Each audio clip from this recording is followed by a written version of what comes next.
Hello! Welcome to episode 7 of Cover to Cover, the series where I go on the search to find the best indie bookshop in the UK. I cannot believe we're on episode 7, and yes, I am going to say that every single time. For today's episode, we're going to be heading to Bicester to visit Coles Books.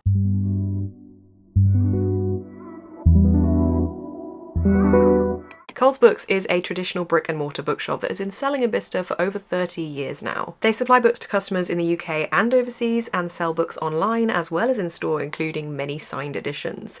I've googled them, I've looked at the photos, I don't know why I've not been already.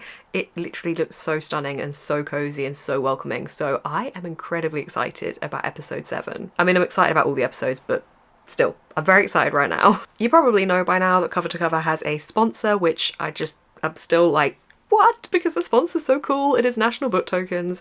National Book Tokens can be spent in bookshops across the UK and Ireland, from WH Smith to WATERSTONES, and the really exciting thing about them is they can also be spent in hundreds of indies across the country as well, including Coles Books. This month I have been sent this National Book Tokens e-gift card, which I'm going to be spending in Coles Books.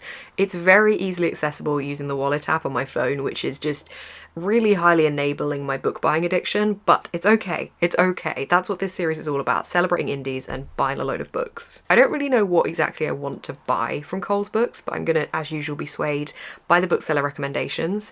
I have been reading a lot for videos at the moment, and like big books as well for videos, so I would like something that is maybe a bit lighter, just something fun and easy, something that doesn't take itself too seriously. I feel like that's what I say every episode nowadays with Cover to Cover.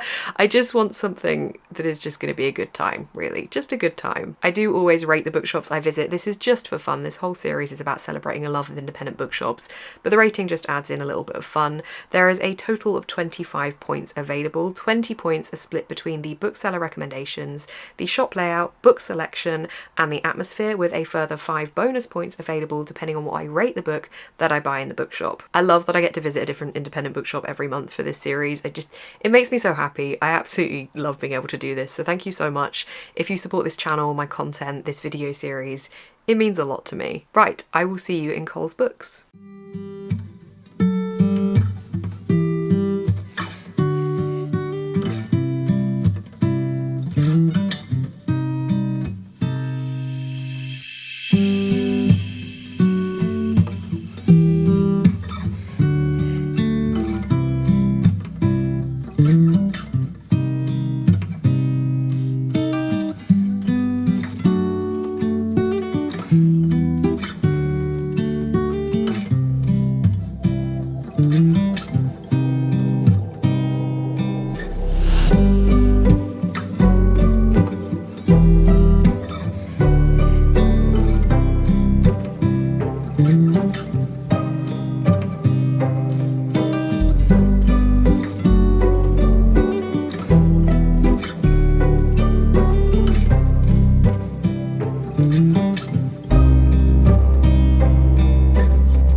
like to call today's look, I got stuck in a rainstorm and then dried off in my car and now look like I am severely weather swept. So weather swept? Wind swept?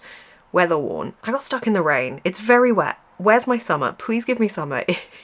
It is not autumn yet. I love autumn, but I need my summer fix before I can have my autumn fix, and I haven't had my summer fix yet. So I'm back from Coles Books. It was great. I had a great time. It's probably one of my new favourite bookshops. I got this big bag of books.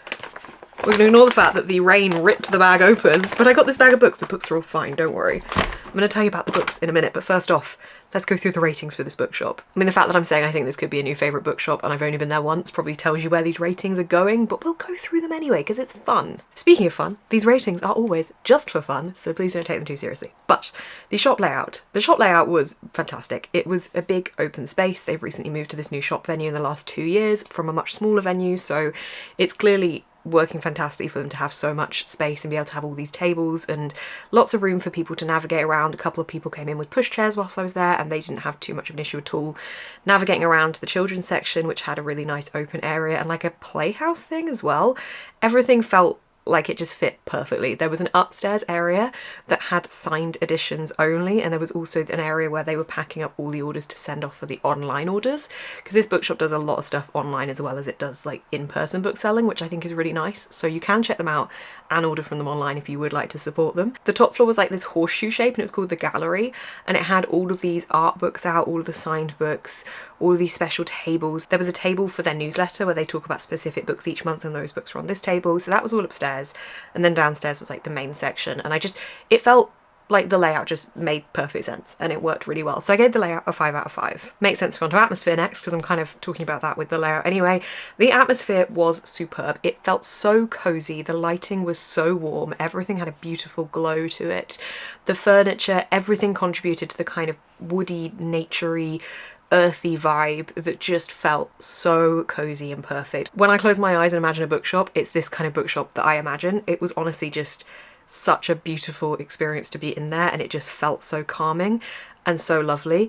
There was just a really nice vibe, I think, a really nice vibe. There was obviously a passion for book selling in these booksellers, and that came through in the way that the shop was presented and the way it felt.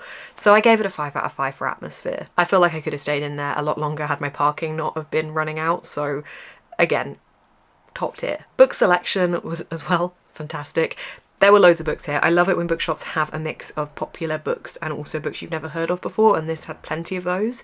There were loads of books that I was chatting to the booksellers about that I had no idea even existed, and I love it when you can get that experience. I think that is one of the many perks of an independent bookshop, is that you get these much more personal selection of books because it fits what those booksellers are really interested and passionate about selling. They had such a wide array of different genres. They had a really good manga section, really decent horror section popped into the fantasy section, and it just felt like there was loads of selection, loads to browse. Again, I could have stayed in there for a lot longer. So I'm giving the book selection a 5 out of 5. Shocker, who'd have thunk it? Bookseller recommendation, the final category.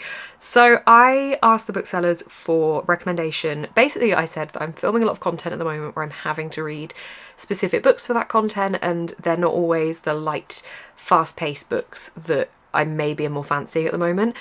And I'm doing all this content because I'm pre-filming everything, so I'm really busy at the moment. I was like, I just need a book that is going to be something fun, something easy, something fast-paced, and something that's just kind of going to allow me to escape into it and not want to put it down. And there was loads of stuff that they were throwing at me. There were so many recommendations, so I was being inundated with those. I will show you what I chose from those recommendations in a little bit. But then also I am starting filming a vlog tomorrow that will be live by the time you're watching this.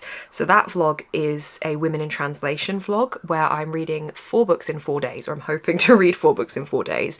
And at the point I was in the bookshop, my 4th book hadn't arrived yet. I got home and it had arrived today. They just didn't send me a dispatch email. So I've now got 5 books, so I can at least pick 4 out of those 5 to read. So I asked for a recommendation of a short translated book written by a woman, and I'd already got 3 different countries that I was reading from, so I wanted a different country. So that was the challenge.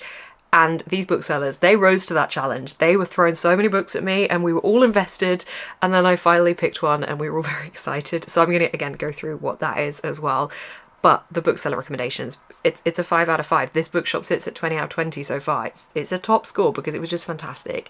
It was beautiful. It felt like such a lovely experience. It felt so friendly and welcoming, and I want to go back immediately. It's not like that close to me, but I would make a specific trip just to go to this bookshop because I loved it. Okay.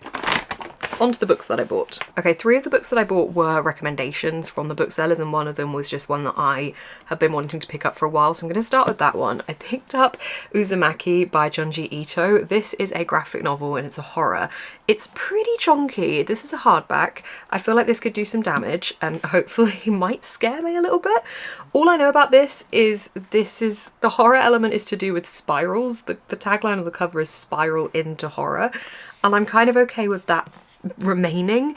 All I know, but I've never read a Junji Ito before. I am searching for the fear in my books. Oh, that's weird. That's right at the start, so I don't really think that's giving much away. What the hell is that? I mean, the spirals, okay, I don't know what to expect. And I am perfectly okay with this. Spirals. This town is contaminated with spirals, it says on the back. Okay, well, I'm excited for this. So I thought I'd pick this up because I saw it in the shop and I have been wanting to give it a go for a while in the hope that it'll actually give me the fear. The book that I went for that was the translated fiction is The Bleeding by Johanna Gustafsson. Gustafsson? This is translated, hang on, I want to say from French. Yeah, translated from French. This is a fantasy mystery murder thing with black magic. The blurb says 3 women, 3 eras, 1 extraordinary mystery. It's set in 1899, 1949 and 2002. In the 1899 storyline, a character's 2 daughters are believed dead when their mansion burns to the ground, but the mum is certain that the girls are still alive and embarks on a secret journey into the depths of the spiritualist community to find them. In 1949, in post-war Quebec, a teenager's dad dies in the French Resistance and she struggles to fit in at school. Her mother introduces her to an elderly woman at the asylum where she works, changing Lena's life in the darkest way imaginable. And then in 2002, in Quebec, a former schoolteacher is accused of brutally stabbing her husband, a famous university professor, to death. Detective Maxine Grant, who has recently lost her own husband and is parenting a teenager and a new baby single-handedly, takes on the increasingly perplexing investigation. Under enormous personal pressure, Maxine makes a series of macabre discoveries that link directly to the historical cases involving black magic and murder, secret societies and spiritualism, and women at breaking point, who will go to terrifying lengths to protect the ones they love. It sounds interesting. I like the sound of it. It's very different to the other translated fiction I'm going to be reading for the vlog that starts tomorrow, so I'm hoping it's fast-paced. A lot of the reviews said they couldn't put it down. The chapters are very short. I like it when we have multiple stories that come together, so I'm excited to see where this one goes. The other 2 books are the ones recommended to me based on me just saying that I wanted something that I could lose myself in and something that was fairly fast-paced, really good fun. So the first one was Disorientation by Elaine Hesse-Chu. This was pitched to me as funny and humorous, but also dealing with similar topics as Yellowface. So I'm going to read you the blurb. Ingrid Yang is desperate to finish her PhD dissertation on the much-lauded poet Zhao Wen-chou and never read about Chinesey things again, when she accidentally stumbles upon a strange note in the Chio archives that she thinks may be her ticket out of her academic hell. But Ingrid has no idea that the note will lead to an explosive secret, upending her entire life and the lives of those around her. Her clumsy exploits to discover the truth set off a rollercoaster of mishaps and adventures, from campus protests and over-the-counter drug hallucinations to book burnings and a movement that stinks of yellow peril propaganda. In the aftermath, she'll have to question everything from her relationship with her fiancé to the kind of person she dares to be. The reviews say it's hilarious and harrowing, a rollicking whip-smart ride, a joyous and sharply drawn caper. This sounds really interesting, and I like that the bookseller said that it had similar conversations that Yellowface had, so I'm looking forward to reading this one. And then the one I'll be reading for this vlog, because I've already started it, is Sea of Tranquility by Emily St. John Mandel. This is not one I would ever normally pick up, but the bookseller said it was one of the best books, if not the best book they'd read this year. So I thought that's the point of this video, is to read out my comfort zone and read recommendations. So that is why I've decided to pick this up for this video. Also, look at these sprayed edges. Paperbacks are doing such pretty sprayed edges at the moment. So what's this about? I don't even know. Reading the blurb, it's one of those blurbs where I don't think you have a good idea of what it's about once you've actually read the blurb. Who could you sacrifice to protect the future? Lives separated by time and space have collided, with an exiled Englishman, a writer trapped far from home, a girl destined to die too young, have each glimpsed a world that is not their own. Travelling through the centuries between colonies on the moon and an ever-changing Earth, together their lives will solve a mystery that will make you question everything you thought you knew to be true. It sounds interesting. I've been told that it's very fast-paced. The bookseller that was chatting to me said they read it within 4 hours, so I'm excited. I've already read the first part of it, so I'm up to about page 40 because I sat in a cafe and had some lunch after going to the bookshop, so I'm looking forward to reading this. I haven't read anything by Emily St John Mandel before, but they are the author of Station 11, which I've heard is an interesting read. Also, I got this bookmark that I need to show you. Isn't it cute? It has a quote on it from Oscar Wilde that says, "To live is the rarest thing in the world. Most people exist. That is all." So these are the books that I bought. I will let you know what I rate this one because that will affect the overall rating for Coles Books. But at the moment it is sat on 20 out of 20 with 5 bonus points available depending on my rating for that book. Obviously it was a great trip. I loved it. I want to go back. I'm excited to read this book. I will let you know my thoughts when I finished it. This book, I don't even know what to tell you about this book for worry that it's going to be a spoiler, because the blurb doesn't really give much away and I went into it knowing very little other than the bookseller had said it was their favourite book of this year so far, which obviously is very high praise. So I went in with high expectations. I can tell you it's a sci-fi.